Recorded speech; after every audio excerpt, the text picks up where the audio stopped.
వందనాలు తెలియజేస్తున్నాను. దేవుని మహాకృప బట్టి మరొకసారి మీ అందరితో ఆయా ప్రాంతాలలో దైవవాక్య సందేశమును వినుచు, అలాగే యూట్యూబ్ ఛానల్ ద్వారా కూడా వీక్షిస్తున్న వీక్షకులందరికీ ప్రభువైన యేసుక్రీస్తు వారి పేరిట హృదయపూర్వకంగా వందనాలు తెలియజేస్తున్నాం. దేవుడు నాకు ఇచ్చిన చక్కని సమయం ఈ నూతన సంవత్సరంలో ఆయన వాక్యాన్ని మీతో పంచుకునే భాగ్యం ఇచ్చిన త్రియేక దేవునికి సమస్త ఘనత మహిమ ప్రభావములు కలుగును గాక. ఆమేన్.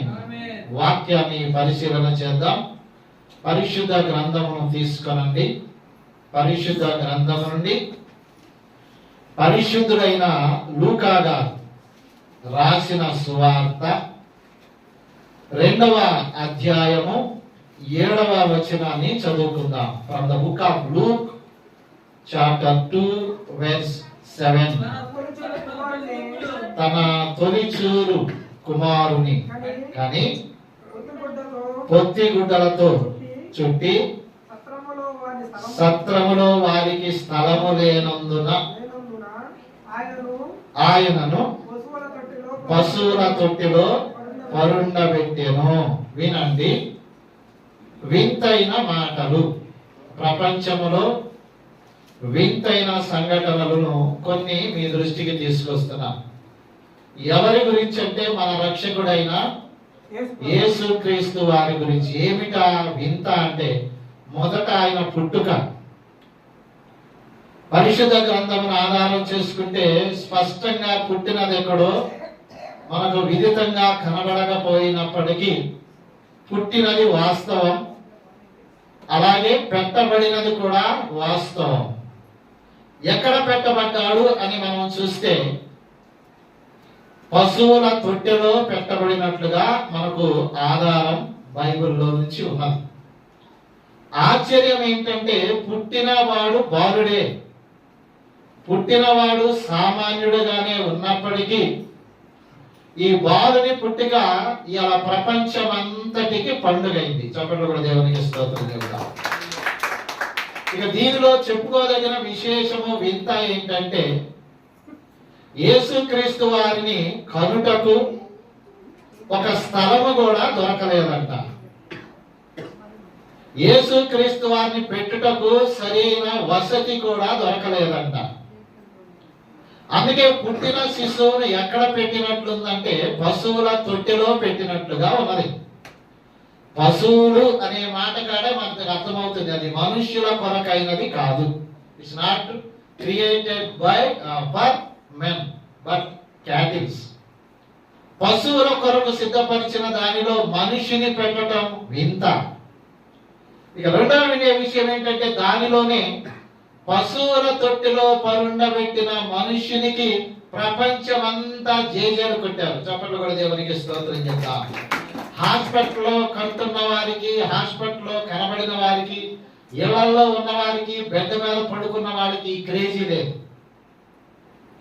సరైన వసతి లేని ఆయన్ని ప్రపంచమంతా దాసోహం చేసుకున్నారు, ప్రపంచమంతా పండుగ చేసుకున్నారు. మనలో ఒక్కొక్కరు ప్రశ్నిస్తే నేను హాస్పిటల్లో పుట్టానంటారు. హాస్పిటల్ అన్ని వసతులు ఉన్నాయి.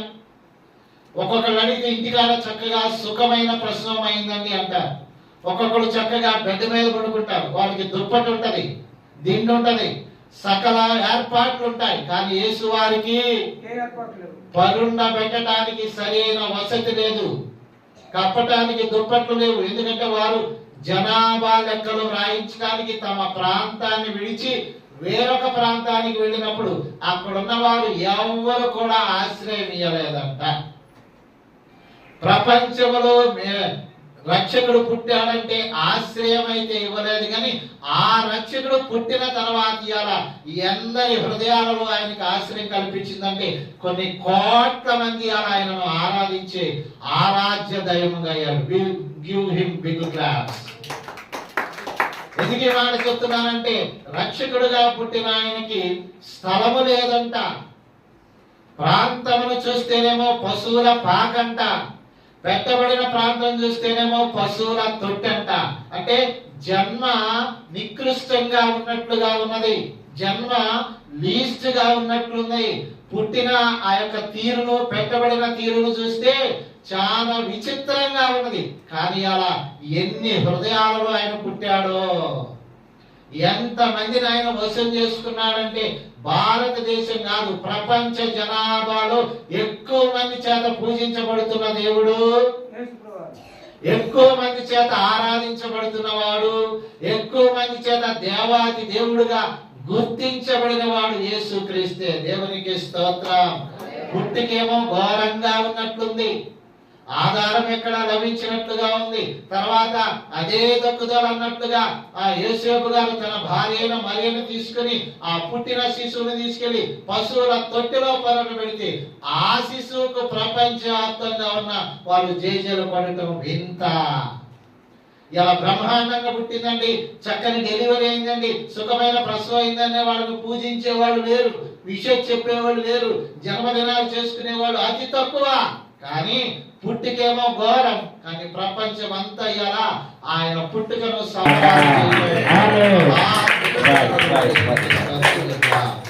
ఇక రెండవ విషయానికి వచ్చినట్లయితే మరి ఒక అద్భుతాన్ని చూద్దాం. అదే పరిశుద్ధులైన లూకా గారు రాసిన సువార్త 9వ అధ్యాయము 58వ వచనాన్ని చదువుకుందాం. The book of Luke chapter 9 verse 58.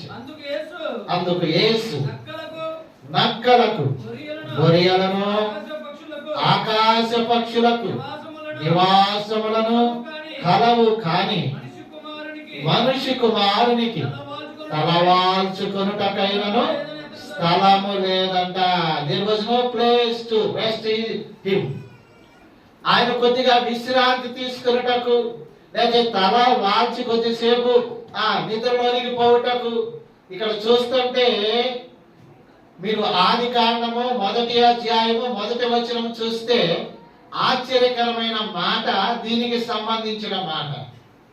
ఆది కాండము 1వ అధ్యాయము 1వ వచనం, ఆదియందు దేవుడు భూమిని ఆకాశమును సృజించెను. అబ్బా, who was the creator? The creator is Jesus Christ. The creator of the universe is God, whose name is called Jesus. యేసు క్రీస్తు వారు. మరి చరిత్రను మనం ఆధారం చేసుకుంటే, పరిశుద్ధ గ్రంథాన్ని మనం ఆధారం చేసుకుంటే ఈ సృష్టిని కలగజేసిన వాడని మనకు నిరూపితం అవుతుంది. సృష్టిని కలగజేయటం ఆయన ప్రారంభంలోనే భూమిని ఆకాశమును సృజించాలంటే పెద్ద చరిత్ర, పెద్ద సృష్టి ఇదే. అయితే దానిని కలగజేసిన ఆయన కంట ఆ సృష్టిలో కొంత విశ్రాంతి తీసుకోవటానికి ఏమి లేదంట, ఆశ్చర్యంగా లేదు, స్థలము లేదని బైబిల్ చెప్తుంది. కానీ అలా ఎంతమంది హృదయాలలో ఉన్నది, ఎన్ని గుండెల్లో ఉన్నాడు ఆయన, ఎన్ని సంఘాలలో ఉన్నాడు, ఎన్ని చర్చిల్లో ఉన్నాడు, ఎన్ని గృహాల్లో ఉన్నాడంటే కోట్ల కొలది. చెప్పకూడదా? మామూలుగా చూస్తేనేమో ఆయనను పెట్టడానికి స్థలము దొరకలా. కానీ అలా వింత ఏంటంటే అక్కడ స్థలము దొరకలా, కానీ అలా ఎందరి హృదయాలను వశం చేసుకున్నాడు. ఎన్ని చర్చిల్లోకి వచ్చాడో, ఎన్ని మందిరాల్లోకి వచ్చాడో, ఎన్ని కుటుంబాల్లోకి వచ్చాడో చూస్తే వింత. దేవునికి స్తోత్రం. సాధారణంగా ఎవరికైనా మనం ఇక్కడ ఉన్న వాళ్ళకి వెళ్తే పర్వాలేదంటే ఒక ఎకరం పొలం ఉందంటారు, 4 సెంటు స్థలం ఉందని అంటారు. అయ్యా ఇక్కడ ఇల్లు ఉందా, ఇంకేమంటుందంటే హైదరాబాద్ లో కూడా ఉందండి, మా అబ్బాయి నుంచి అమెరికాలో కూడా కొన్నాడండి, అక్కడ 2 అంతస్తులు ఉందండి, ఇక్కడ ఒక అపార్ట్మెంట్ తీసుకున్నాడండి, అట్లా ఇట్లా అలా ఇలా చెప్పేవాళ్ళు ఉన్నారు. అలా ఇలా చెప్పేవాళ్ళకి డోకా లేదు. కానీ మనం జాగ్రత్తగా గమనించినట్లయితే దేవుని బిడ్డలారా, సృష్టిని కలగజేసిన వారికి ఒక రూము లేదంట. నేను ఒక మాట అంట, యేసుక్రీస్తు వారి బ్యాంకు బ్యాలెన్స్ ఎంత, నీ బ్యాంకు బ్యాలెన్స్ ఎంత? యేసుక్రీస్తు వారు సంపాదించిన భూమి ఎంత, నీ భూమి ఎంత? యేసుక్రీస్తు వారికి ఉన్న ప్లాట్లన్నీ, నీకున్న ప్లాట్లన్నీ చూస్తే మనకు ఒక్కొక్కరు చెప్తా, మా 2 పిల్లలైతే 2కి చిరొకటి సంపాదించారంట, 2కి చిరొక లక్ష వేశారంట, 2కి ఇట్లా అంటారు, అట్లా అంటారు, అట్లా. ఇక్కడ ఉన్న వాళ్ళని ఎవరిని గమనించినా ఇది లేదు అనేవాడు లేదు. కానీ యేసుక్రీస్తు వారు కలగజేసిన సృష్టికర్త అయిన దేవునికి బ్యాంకు బ్యాలెన్స్ లేదు. అందుకే మీకు తెలుసలేదు, మనీ పర్స్ ఎవరికి ఇచ్చాడు, డబ్బు సంచి ఎవరికి ఇచ్చాడు? శిష్యుడైన ఇస్కరియోతు యూదాకి ఇచ్చాడు. కారణం నేను ఎప్పుడు మీతో చెప్తుంటా, డబ్బు గబ్బు చేసిద్ది. డబ్బు కోసం ఎగ్గొట్టే వాళ్ళు ఉంటే ప్రారంభ దినమనే మీతో చెప్తున్నా, దేవుని సన్నిధి కన్నా మిన్నైనది లేదనుకోండి. మళ్ళా 2, 3, 4 కనపడపోతే ఇక మీరు మేధావులుగానే మిగిలిపోతారు. యేసు ప్రభువారు సృష్టిని కలగజేసి ఆ సృష్టిలో డబ్బులు అవసరమని భావించాడు. డబ్బులను మనందరికీ అందేటట్టుగా చేశాడు. ఆయన ఎన్నడూ కూడా ఆ డబ్బును ముట్టుకోవాలా. అందుకే ఆయన వెంట 12 మంది శిష్యులు ఉంటే ఒక శిష్యుడిగా చెప్పడం ఇస్కరియోతు యూదాకి ఇచ్చి నువ్వే వాడన్నాడు.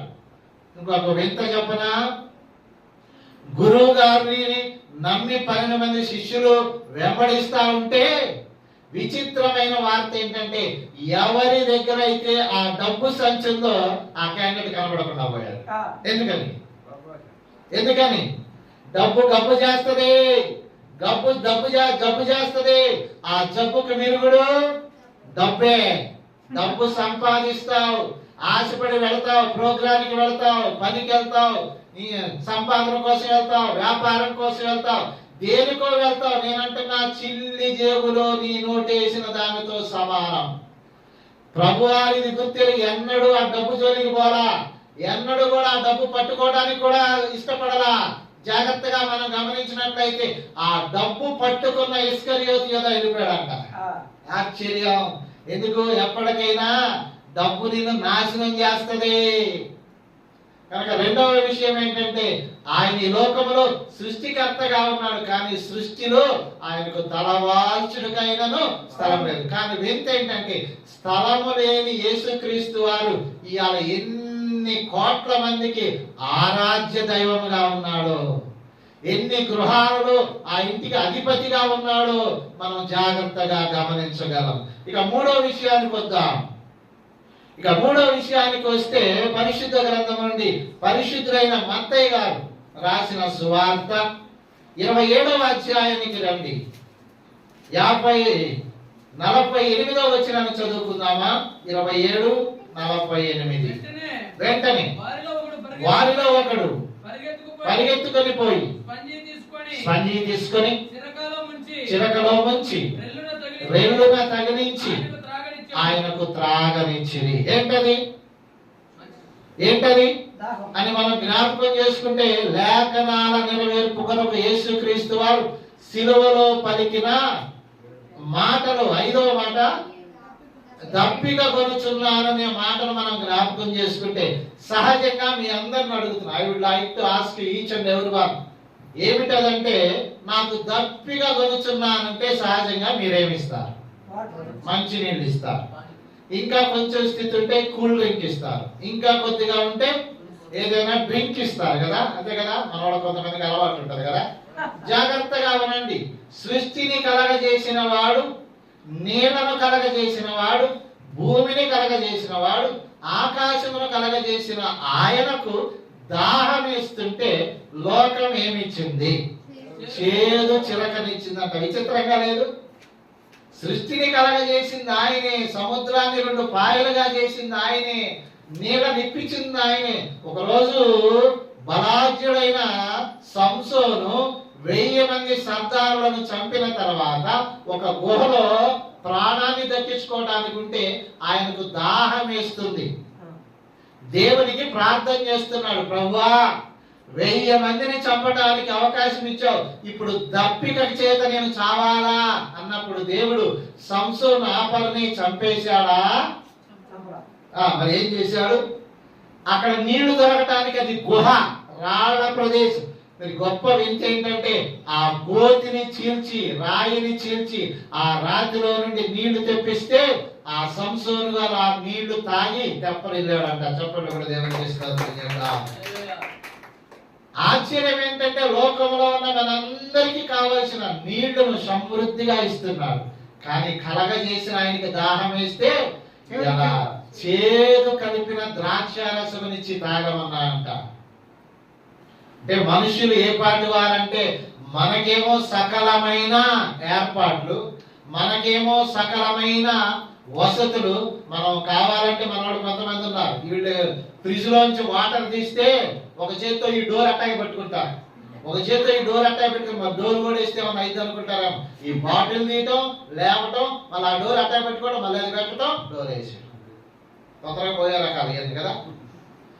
ఎవరైనా సరే డాక్టర్ గారి యొక్క ప్రిస్క్రిప్షన్ ప్రకారం 20 నిమిషాల పాటు కూల్ వాటర్ పక్కన పెట్టి తాగాలైతే మనోడు ఆత్రం కాదు కదా, అంతేనా? ఆ ఫ్రిడ్జ్ తీయటం ఆల్సింది, దాన్ని తీయటం పెట్టేయటం. నీవు ఇలా కావాలని తాగుతున్నా దేవుడు నిన్నేమి మళ్ళా. నేను చెప్పాలనుకున్నది ఏంటంటే ఆయనకి తాగటానికేమో నీళ్లు లేవు, నీళ్ళన్నీ కలగజేసిన ఆయన దాహం వేస్తుంటే చేదు చెలక. కానీ అలా ప్రపంచంలో మనం చూస్తే ఒకడు కూల్ వాటర్, ఒకడు ఫ్రిడ్జ్ లో వాటర్, ఒకడు కూల్ డ్రింక్, ఒకడు సాఫ్ట్ డ్రింక్, ఒకడు ఇట్లా అట్లా ఎన్నో రకాలైన అనుభవిస్తున్నాం. వింతేంటి? ఆ కలగజేసిన ఆయనకి తాగటానికి నీళ్లు లేవంట. కానీ ప్రపంచం అంతా ఇవాళ ఆయన కలగజేసిన నీళ్లే తాగుతున్నారు, ఆయన ఇచ్చే ఆహారమే తింటున్నారు. ఆయనకేమో ఆహారం లేదు, ఆయనకేమో తాగటానికి లేదు, ఆయన పరుండి పెట్టడానికి ఏమో స్థలం లేదు, ఆయన విశ్రాంతి తీసుకోవడం ఏమో ఒకంత స్థలం లేదు. కానీ అలా మనవాళ్ళు చూస్తే సెంట్లు భూములు, ఎకరాల భూములు, అంతస్తులు, బ్యాంకులు లక్షలు కాపాడుకుంటున్నారు. ఆశ్చర్యంగా లేదు? మరి ఒక మాటను చూద్దాం. అదే మత్తయి సువార్త 27వ అధ్యాయము 58వ వచనాన్ని చదువుకుందాం. పిలాతు వద్దకు వెళ్ళి యేసు దేహమును తనకిమ్మని అడుగగా, జాగ్రత్తగా వినండి, పిలాతు దానిని అతనికి అప్పగించెను.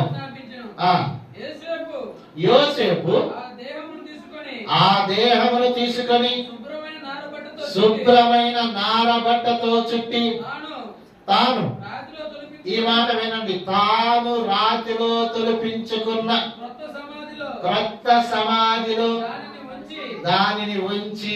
చాలు. ఏంటి సంఘటన? యేసుక్రీస్తు వారి లోకంలో 33.5 సంవత్సరాలు జీవించి 3.5 సంవత్సరాల పరిచర్య చేసిన తర్వాత ఆయన శిలువలో మధ్యాహ్నం 3 గంటల వేళ చనిపోయిన తర్వాత వెంబడించిన 12 మంది స్త్రీలు ఒక ఆయన ముందుగానే చనిపోయాడు.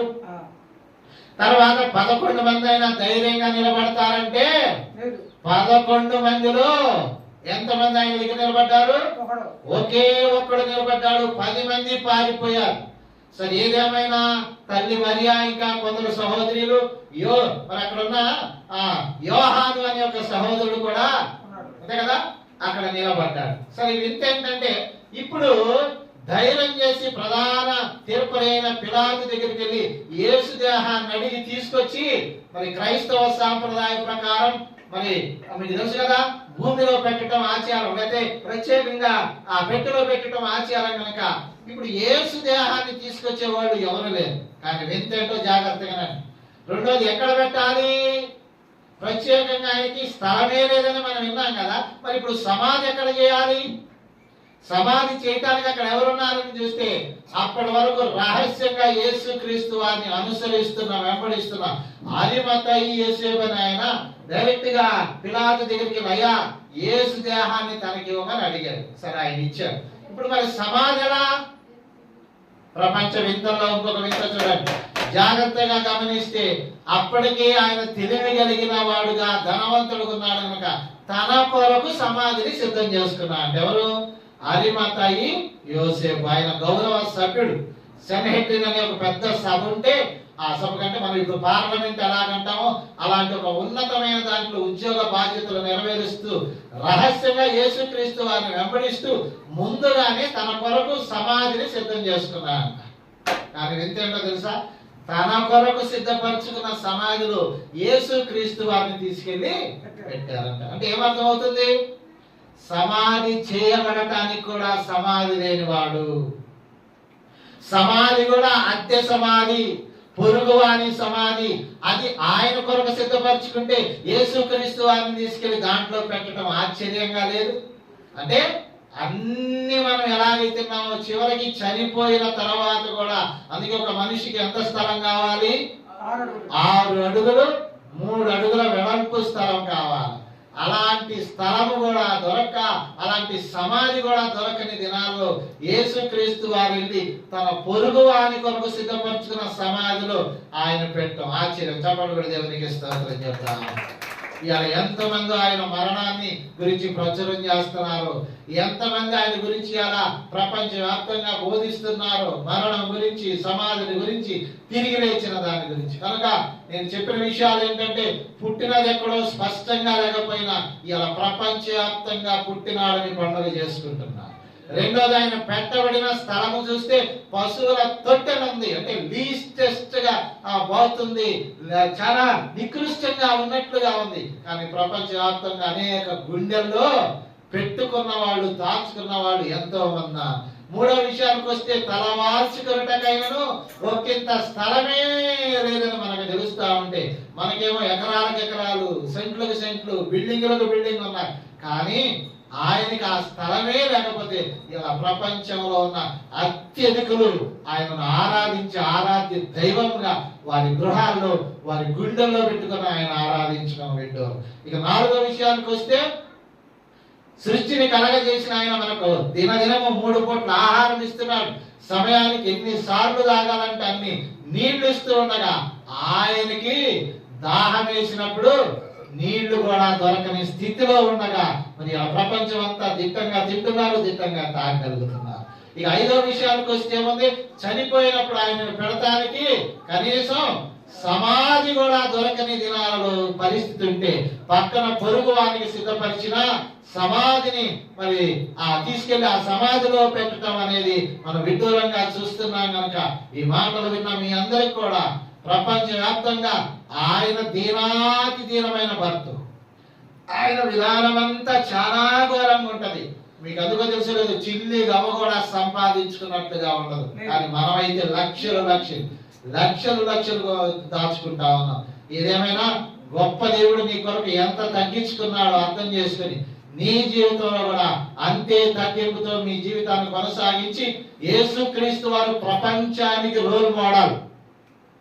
నీవు నీ పక్కోడికి, నీ గ్రామానికి, మీ కాలనీ వాడికి రోల్ మోడల్ గా జీవించి యేసుక్రీస్తు వారిలా మాదిరిగా జీవించాలని తెలియచేస్తూ, ఈ వాక్యాన్ని అర్థం చేసుకుని ఆచరించి పాటించాలని ప్రేమతో తెలియచేస్తూ ఈ వర్తమానం ముగిస్తున్నాం. దేవుడి వర్తమానమును దీవించును గాక.